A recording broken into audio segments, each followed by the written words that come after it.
Where do you go? It wasn't Mr. Pinkston.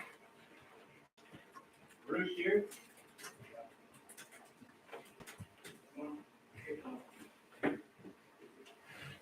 They wouldn't let him just speak behind and answer questions either.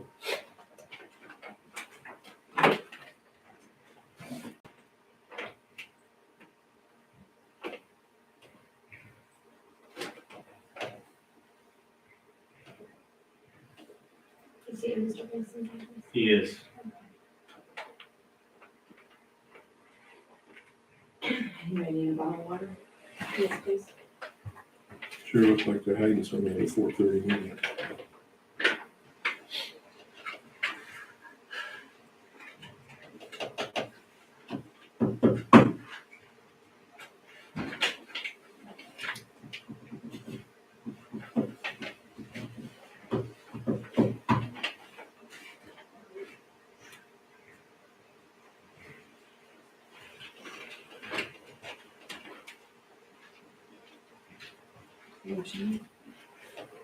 Welcome. There's one through here.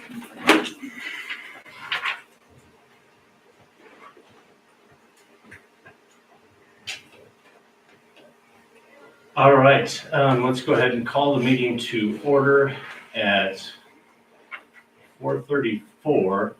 Tonight's meeting is being held in compliance with Nebraska Open Meetings Act, a copy of which is posted there on the side of the room. Let's go ahead and take roll, please.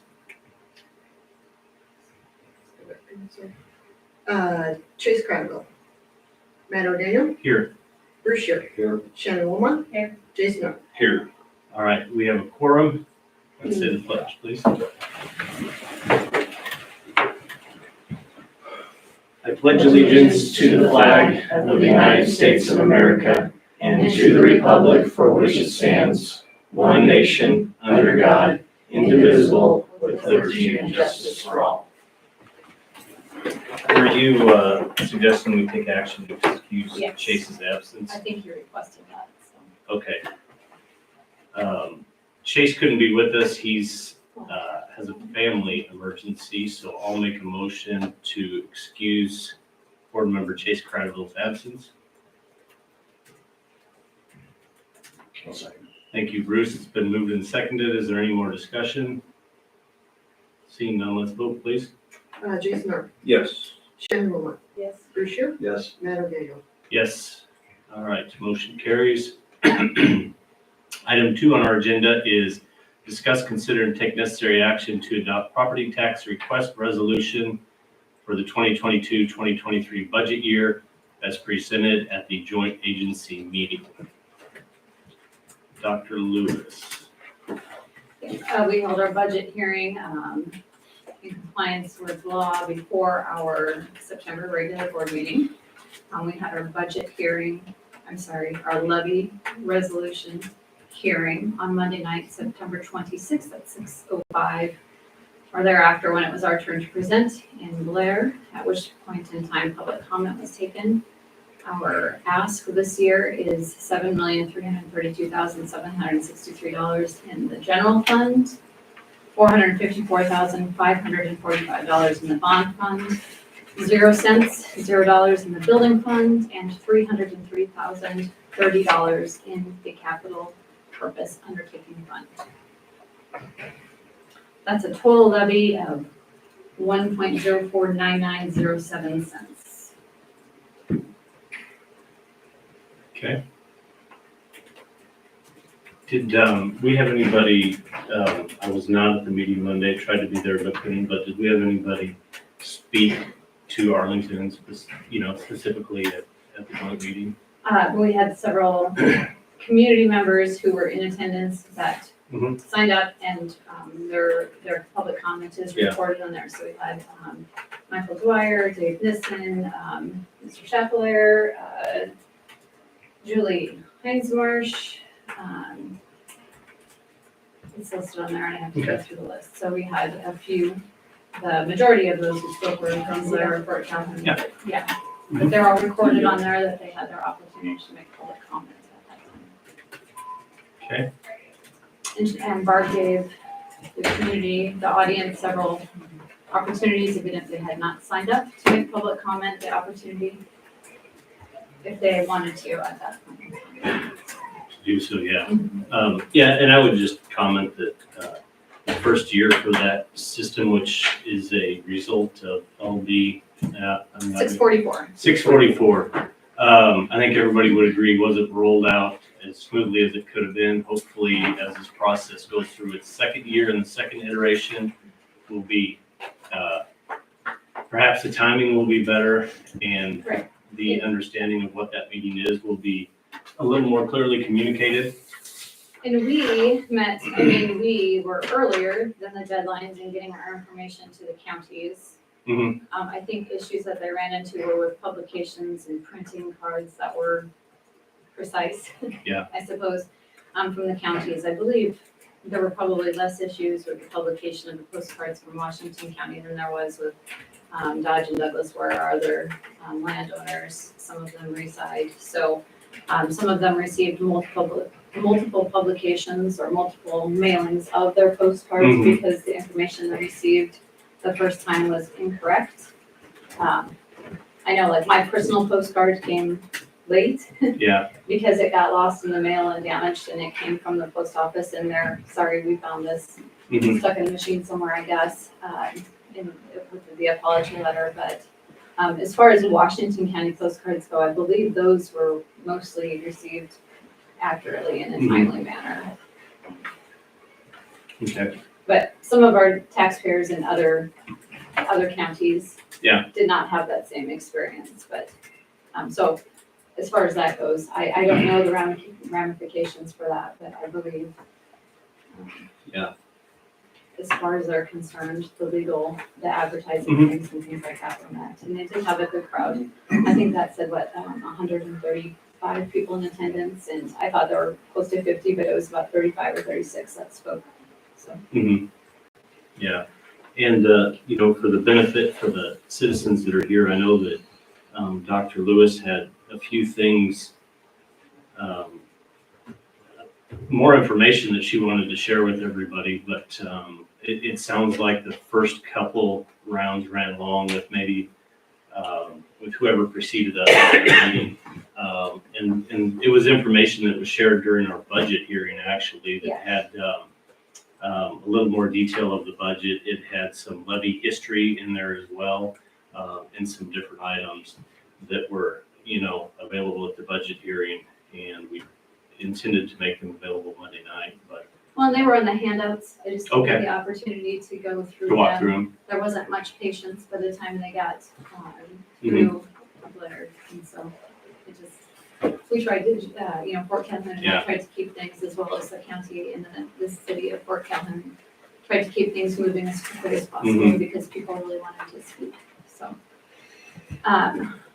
So most of what I wanted to kind of point out was in the handouts, so if they were at the meeting and they picked up the handout, and they were able to have that. But yes, it had our levy history, and then just a few points about where any increases were going to, so. Okay. Yeah, and before we put this out for motion, I would just comment that I know that everybody on this board is aware, of the rising property tax situation in our state. And, we're in a time where we're facing economic uncertainty as well. The reality is that it costs money to run our school and educate our children as well. And I feel like I know that we provide a very good product here at Arlington Public Schools, a product of preparing our kids for, the next phase of their life. When they leave Arlington, they leave with a lot of tools, and that's our job, and it takes funds to do that. And hopefully sometime soon down the road, there will be mechanisms in which perhaps schools get more assistance from the state, or there's a change in the funding formula for our schools. And they've tried the past several years, probably as long as I've been a superintendent, Mhm. something has been introduced every year that would alleviate the burden on our taxpayers and get more state aid spread more equally throughout the state. But the way it's set up right now, when everyone's valuations increase as they do, it increases our local effort rate on the needs side of the formula, on the resources side of the formula. So our expenses go up and valuations go up, which automatically increases people's taxes, but it also increases what the formula looks at as your ability to levy taxes within your community, and it takes you out of equalization aid. So it's really a broken system that just keeps going around in circles. And so, there's some new ideas floating around this year. We'll see if they turn into LBs and if anybody will sponsor them that would do more work towards the local effort rate and the resources side, trying to lower that a little bit to Right. get more schools back into equalization. And that's really the goal. We know it's hard, but the same way everyone's personal budgets have gone up, so has the school budget. So all of our expenses that goes along with it. And the last thing we want to do is ask for more taxes, but the state has given us no other choice but to ask for that money in the form of taxes because it's not coming from anywhere else. Right. Yeah, that's the fact of the system, so.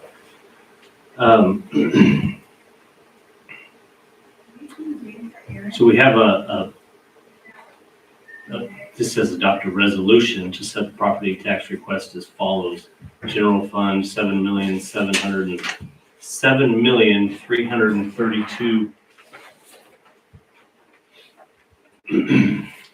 I need this entire resolution? Yeah. Okay. Whereas Nebraska Revised Statute 77-1632 and 77-1633 provides that the governing body of Arlington Public Schools passes by a majority vote a resolution or ordinance setting the tax request, and whereas a special public hearing was held as required by law and consider comments concerning the property tax request. Now therefore, the governing body of Arlington Public Schools resolves that 1, the 2022-2023 property tax request be set at General Fund, $7,332,763. Bond Fund, $454,545. Qualified Capital Purpose Undertaking Fund, $303,030. 2, the total assessed value of property differs from last year's total assessed value by 4.06%. The tax rate which would levy the same amount of property taxes as last year when multiplied by the new total assessed value of property would be 0.956843 per $100 of assessed value. Arlington Public Schools proposes to adopt a property tax request that will cause its tax rate to be 1.049907 per $100 of assessed value. Based on the proposed property tax request and changes in other revenue, the total operating budget for Arlington Public Schools will increase last year's budget by a negative 43.72%. A copy of this resolution may be certified and forwarded to the county clerk on or before October 15, 2022. Motion by Matt O'Daniel and seconded by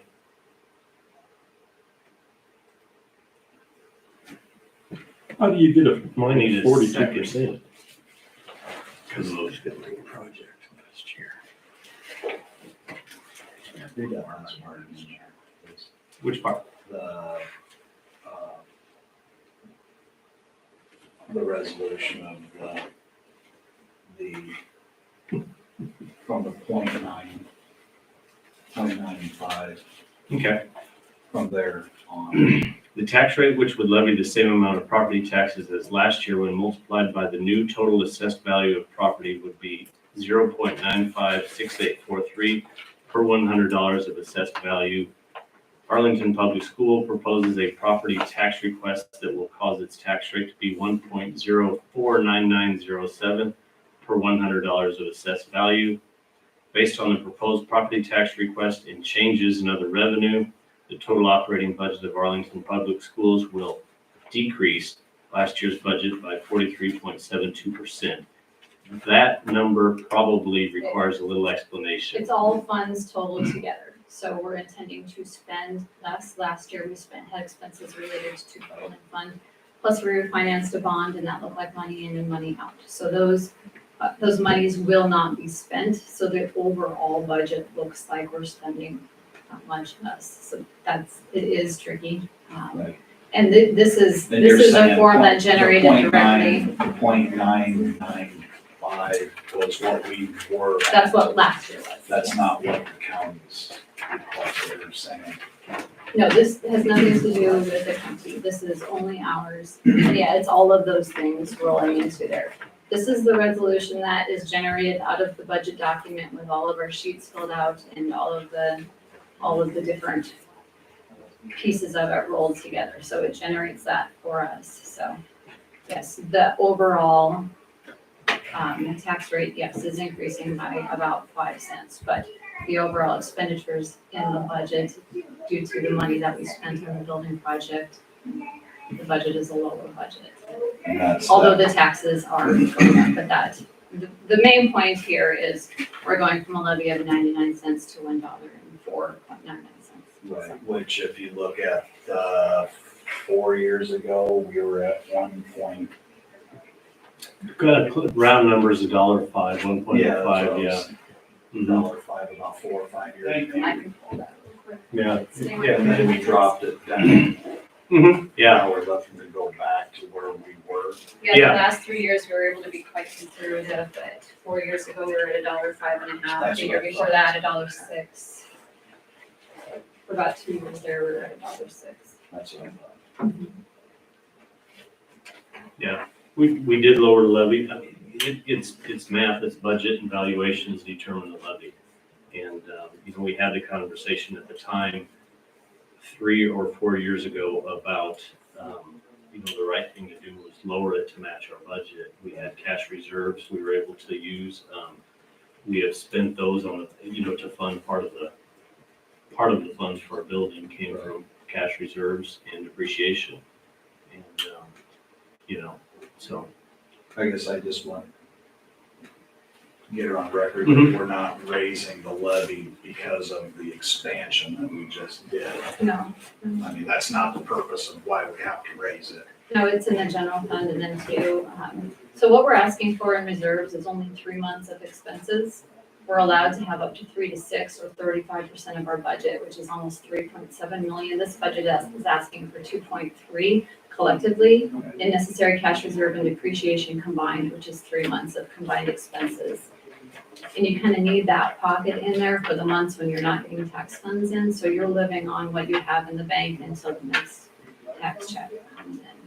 So, and that's why you're encouraged to keep. So we're kind of at a minimum of what we want in reserves to be comfortably operating without having to borrow money in any given month to pay our bills and then repay it as soon as taxes.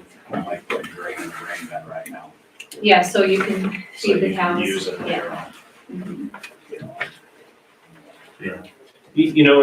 And I would also note that, and I'm sure Dr. Lewis has a more accurate percentage. The majority of what we spend here in our budget is on people. It's on coaches, teachers, administrators, janitors, personnel, paras, librarians. I mean, that whole, it's a lot of people, a lot of It's a payroll. little more than 80% of our budget, Right. just to salaries and benefits of the people. Mm-hmm. And, that's it takes people to educate kids, right? So we have good people here.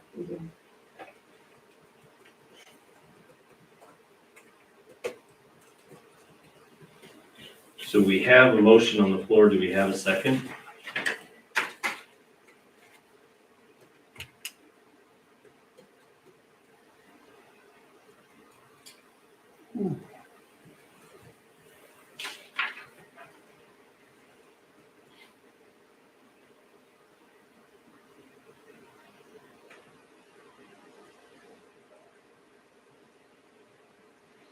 Is that the minimum, the dollar?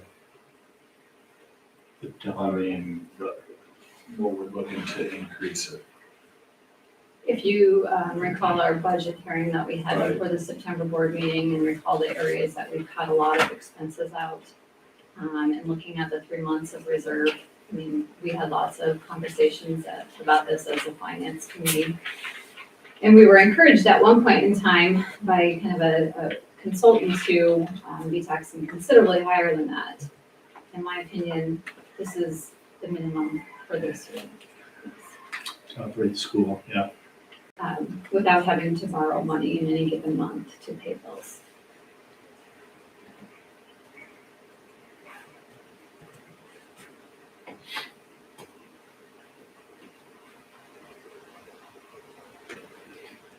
So we can't move the motion forward without a second. If we don't have a second on the motion, it dies on the table, and we would then be looking at scheduling another special meeting to reconsider the motion.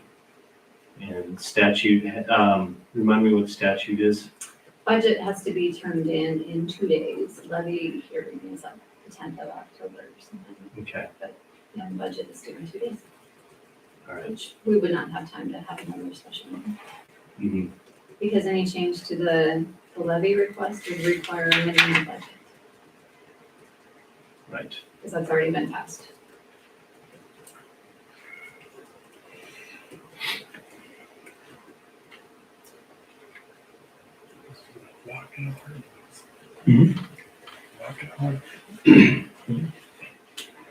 There is such a thing as cutting.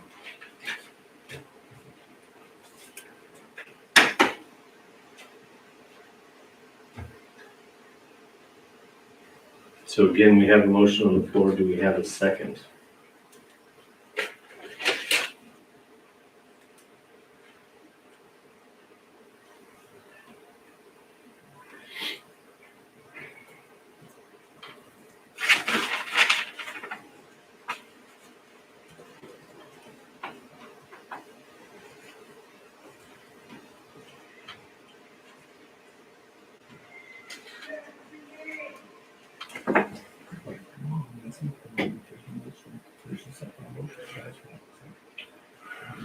Once more, we have a motion on the floor. Do we have a second for the motion? If we don't have a second, the motion dies.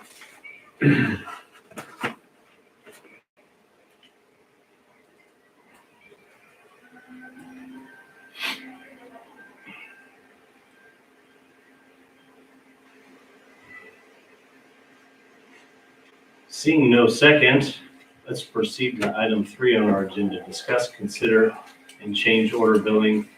Discuss, consider change order billing from Boyd Jones and DLR for the helical piers. This was something that we discussed as a change order last month, the month before. Boyd Jones was here with their explanations, and it has finally been brought to us. And I've got Mike coming in here from Boyd Jones Okay. to sign in.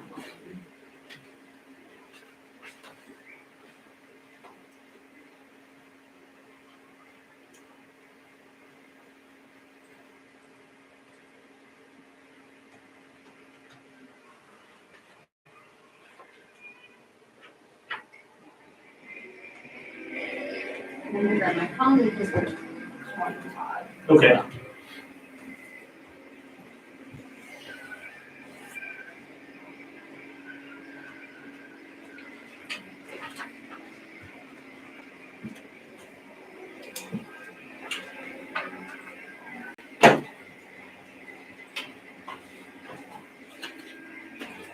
Hi, Mike. Hello. All right. We're just getting to the change order on the motion here, and I'm gonna make sure that I can get you on the speaker through our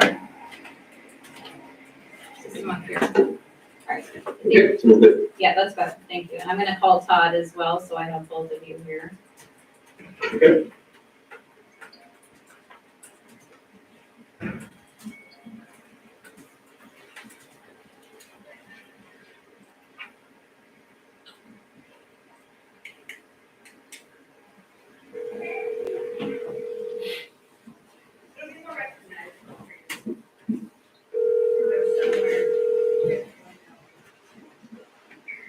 So it's Todd. Hi, Todd. It's Dawn. How are you?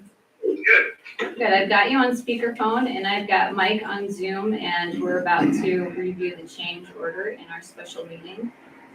I'm gonna share my screen real quick. Let's see where you're at. Not seeing the screen, but. No, I'm getting it up Okay. here right now, yeah, just. Getting there. You look high. You're taller than me. All right, can we see that now?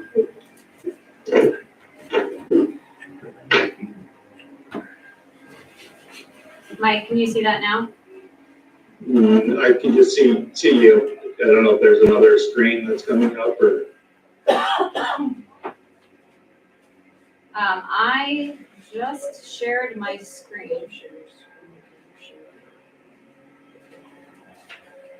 I shared my screen. Let's try that instead. Can you just still see me there, Mike? Yep, Can you see that now or not? no, Mike, do you have the change order in front of you that you signed and sent to me today? yeah. Okay. It's 36 pages. Yes. Nope, I have it. Okay, will you just kind of talk through, and I've got Todd on the phone here too, the purpose and reasoning behind this change order, and I know this is something that happened last fall, and I know that we're going through this Thank you. because Yes. maybe there was a communication breakdown at some point in time. If you kind of walk through this for the board members here, that would be great. Okay, if you want to pull up page 9 of 36, it kind of has the estimated depth of the piers versus what was actually installed. If you go pull up that sheet, I can kind of walk through that and kind of what started this and then what ultimately came of, the final solution. So if you've got that, I think page 9. Yep, I've got 37 pages, so I'm on page 10. So yes, I've got, Okay. it's got the 27 files and it's got the depth and the difference of what they anticipated it was going to be versus what it actually needed. Okay, so what drove this change was on pile 14 and pile 16. When we got it out there, we started drilling in the helical piles and we were getting to a depth much deeper than what was estimated at bid time and based on the original drawings of 30 feet. So that's when Mark Lux kind of threw up his hand and just asked the question, and asked the architect, hey, can you guys go back and just check the calculation on the torque that was being required for the helical piers? And that's where the structural engineer came back and said, yeah, there was, we could go back and reevaluate the torque needed. And then that's when ASI 4 was issued. And based on that new torque requirement, we did still go deeper than what was anticipated at bid time. But there was a number of piles that, we went down to 70, 42. Looks like that was the shortest length. And then at bid time, there was some unit pipe prices that Thrasher provided. And we used those competitive unit prices at bid time for this delta in that extra depth. So that was primarily the reason for this added cost for that extra depth on helical piles. Yeah, I remember reviewing these in the meeting and essentially, there's estimates until they start driving those, it's hard to know exactly where it's interesting that 2 or 3 of them went much deeper, but it's the condition of the soil, et cetera, so. And did we, Mike, refresh my memory, I think when we were going through this too, we stopped drilling at one point in time and went back and did some specification changes of the project, is that what we did, or did Thresher change their specifications? The structural engineer came back and I believe, Todd, correct me if I'm wrong, I think they corrected the factor of safety, which increased the torque that we need to hit. Yes. Originally we had a more conservative factor of safety, we reduced it to try and save some time. Yeah. So pilings, you can equate those to footings or they are part of the footing system that the building rests on. And I know in past editions, we've had some movement. I think the reason why the engineers wanted to use pilings for this, correct me if I'm wrong, is so we wouldn't have movement Right. in our new edition. Yeah. And there was a very large tree trunk there that they had to remove. They wanted Right. to make sure that there wasn't going to be anything that would settle or shift after we got all finished, and 5 years down the road. Mhm. That's correct. The design intent is if that tree continues to decay, it becomes ultimately, if you can visualize a pocket underneath the floor slab that will not affect the building addition. So as that tree starts to, disappear and become more material, earth material, you won't have any settling like you experienced in, I think, further down in the other building where there might have been some settlement issues, so you won't be seeing that. Right. We had to level floors with one of the renovations in the classroom there because of that, some settling. And, as the change order shows, we had an initial estimate for a guaranteed maximum price of 3.814 million, and that's went up by a little over $24,000. So that's what the motion tonight is looking for, to approve that change order. Yeah. An increase of $24,396. So, questions for Floyd Jones or anybody? We've got both Floyd Jones and DLR. Okay. Do we have a motion?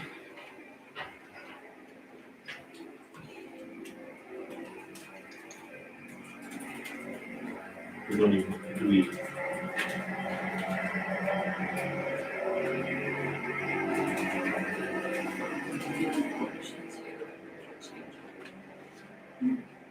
Okay.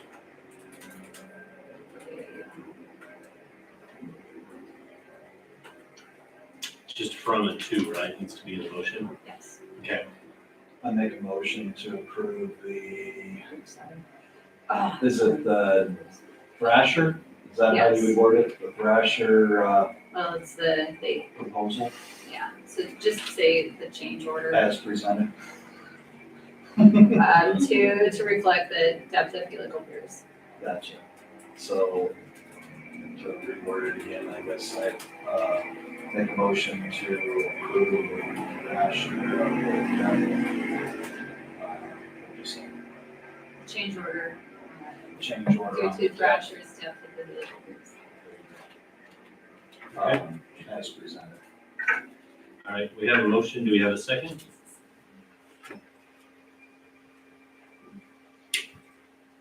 I'll second it. It's been moved and seconded. Is there any further discussion? Seeing none, let's vote, please. Jason Knopf, Yes. Matt O'Daniel, Yes. Bruce Shear, Yes. Shannon Wilmot. Yes. All right, very good. Motion carries. Before we adjourn real quickly, while we're still in open session, I want to go back to item 2 and not put this item back on the floor, but,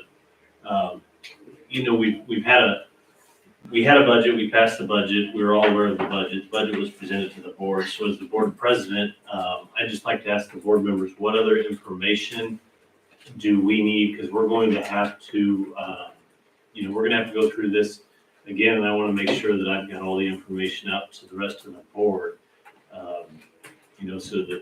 so that you guys can make the decisions you all need to make. I know it's a raise in tax increase. It's a raise in taxes. Everybody at this table is a taxpayer. Also, everybody in this room is a taxpayer.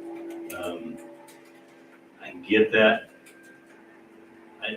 As a board member, I know that one of my responsibilities is also to fund the school and make sure that our students are receiving quality education. And I'm comfortable in going through the budget process with the other members on the budget committee that, that this is a good budget. So, what do you guys need from me?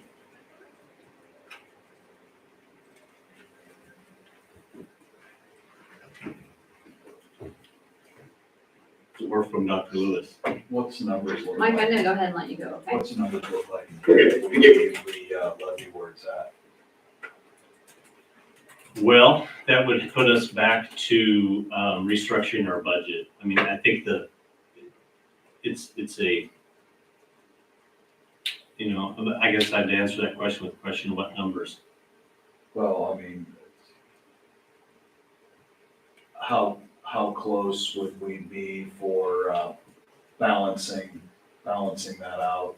We'd be off by about $400,000. That was my question, how far off are we with, if we leave it where it's at versus raising it to 1.03 Yeah. or whatever? Well, we'd have a $400,000 shortfall in the budget that we passed. And I mean, that, we would have to, I mean, it would take a budget amendment, it would take, I don't know what it would take. It would probably take people decisions. You know, when 80% of our budget is people, it would probably force some people decisions, I would guess. And at this point in time, our people are contracted for the school year. We offered them contracts. They signed their contracts. We're obligated to their contracts, whether they're here or not. So there's nobody that we can't pay this year. I already reduced at least 100,000, if not more. And I handed that to Mr. Dwyer, who came and visited with me this morning, of the budget summary. You can go back to the September meeting and look at the budget hearing information. I cut out of a lot of places already to be able to pay the people what the board agreed to pay them, to pay our negotiated wages and to pay the benefits that we agreed to pay them and to pay the increases for all of our classified staff. That door open, Those just are in case the whoever came in. increases in the budget. Thank you. And I took a lot out already to compensate for that. So I'm not sure where else we would cut. That's fine, that's all I have to say, I'm not sure where else we can cut. Because I already reduced some of our areas to make sure we can pay everyone. Maybe just like. Yeah. Right. Shannon? I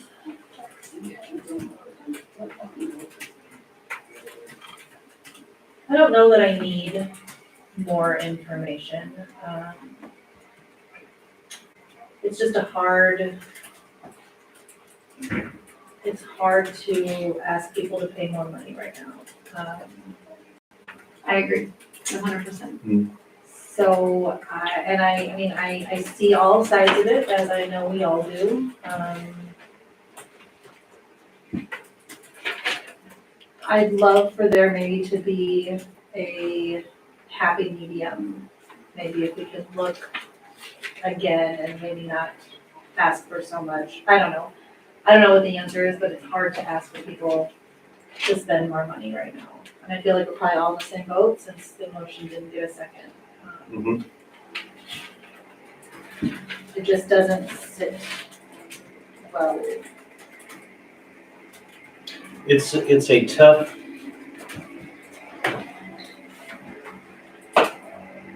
you know, when you see this, you know, when you look at this and you look at being in the world of, you know, 7 or 8% inflation, whatever that number is, you know,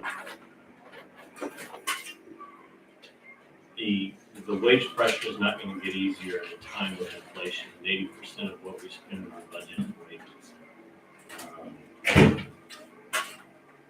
The answer to these problems lie in Lincoln. You know, they do. We could be conservative spenders at the district level or any taxing entity, be it the county, the school district, a village, but certainly for schools, as cost of living increases, et cetera, and the mechanism for the state of Nebraska, unfortunately, it's on the backs of property owners. It's unfortunate, and then a lot of people call me, you know, the way we can't fund our schools more similar, you know, states near us, Iowa, South Dakota, things like that. You know, I believe the facts are that Nebraska is like the 8th highest taxing state in the union and the 2nd lowest state in funding schools. So it's a huge disconnect. And depending on which model you look at, it could be as higher, like the 5th highest taxing state in the nation with factors taken in, but doesn't change the fact that they're 49th out of 50 in getting money to schools in the form of state aid.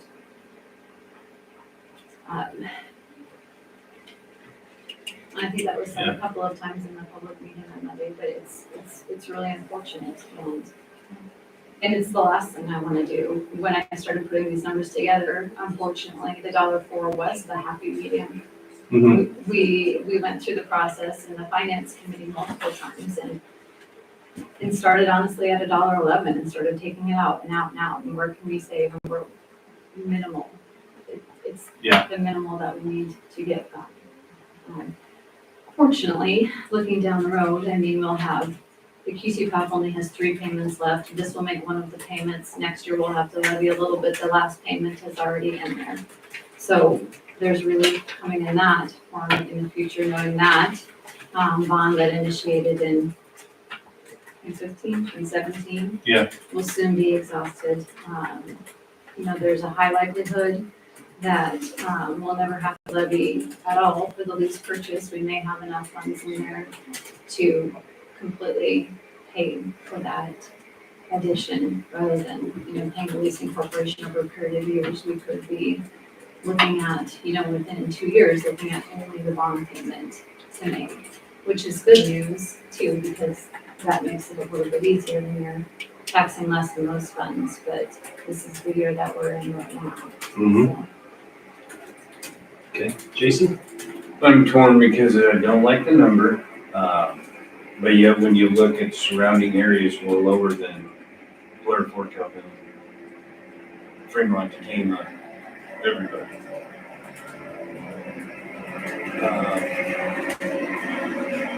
But also, whatever that number is, I don't want if we're at 80-some% is people, I don't want them thinking that we can't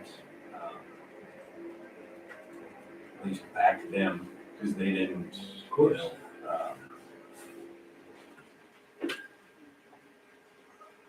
Everybody deserves a raise. I'll just put it that way. Mm-hmm. And how many employees are here? Is there? 110 employees, 65 of them are certificated teachers, and the rest are. That's a huge number. Yes, certificate, and the rest of them are either non-certificated classified employees or office staff. And we know they're gonna come back next year and ask for more of a raise and we gave them a Well, like Jason says, substantial. everybody's deserving, I get it. So at this point, I guess, Dr. Lewis and I need to get to work on this, and we'll be needing to submit our budget in 2 days and be scheduling. Right, the budget has been passed, but there'll probably be an additional budget hearing before October then to amend. Mm-hmm. Before October. What is it? It'll be before I'll have to advertise it tomorrow, so plan on it being before the October board meeting. Okay. Which will be, because otherwise we won't make the deadline for the levy. Is it So too that'll late be to the second 10th. it just to push it through to a vote then? Jason, I think that's horrible optics. Okay. We've been past it, we didn't get a second. Probably technically we could come back to it, second it, take a vote on it. But, we've got one person in the audience that already left. I think it's bad optics. I think I'd rather schedule another special meeting. Yeah. Well, we can do it before the regular meeting, we'll make the deadline, Okay. so October 10th. All right. Okay, so Don and I will get to work. We'll be in touch with the board members. We're not able to meet, the first week in October. Anytime? I don't have time to publish it. Oh, Yeah, it has to be published. gotcha. Okay, that is the last item on our agenda. We will adjourn at 5:15. Thanks, everyone.